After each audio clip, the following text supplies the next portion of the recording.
ধর্মনগর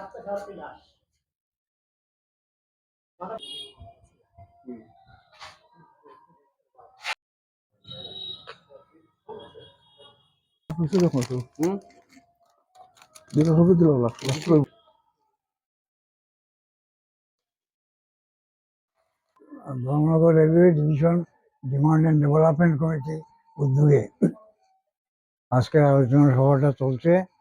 আমরা 5 দফা দাবিতে আন্দোলন শুরু করছি।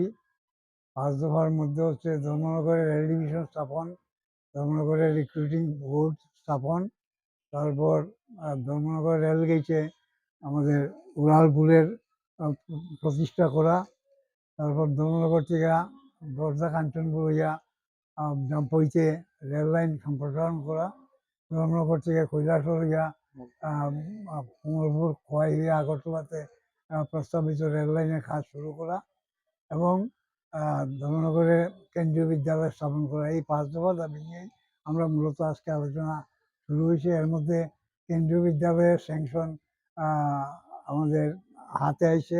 সেন্ট্রাল গভর্নমেন্ট সিদ্ধান্ত নিচ্ছে ধর্মনগরে কেন্দ্রীয় বিদ্যালয় স্থাপনের জন্য ফান্ড দেওয়া হয়েছে।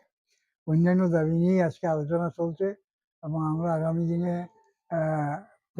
প্রচার আন্দোলনটা শুরু করব এবং দেখি, কারণ এই দাবিটা সম্পর্কে ত্রিপুরা রাজ্যের বর্তমান যে শাসক দল তারা 13 ইংরেজিতে নির্বাচনের সময় নির্বাচনী ইশতেহারে বলছিল যে ধর্মনগরে রেল ডিভিশন।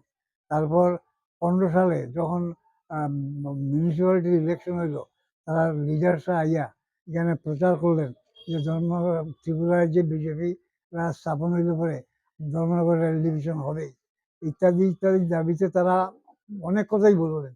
কিন্তু আজকে গদিতে আসার এতদিন পরেও কোনো ইতিবাচক সাড়া পাইতেছে না।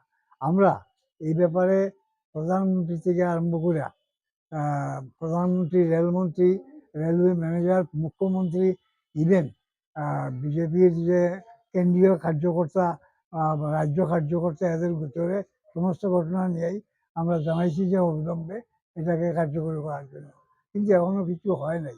তাই আগামী দিনে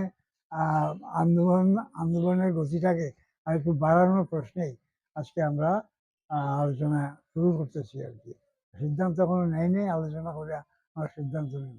আপনাদের যারা সংবাদ গ্রাহক বা সংবাদ পরিবেশক, আপনাদের সবার কাছে আমাদের railway division demand and development কমিটির তরফ থেকে অনুরোধ যে এই মৌলিক দাবি দীর্ঘদিনের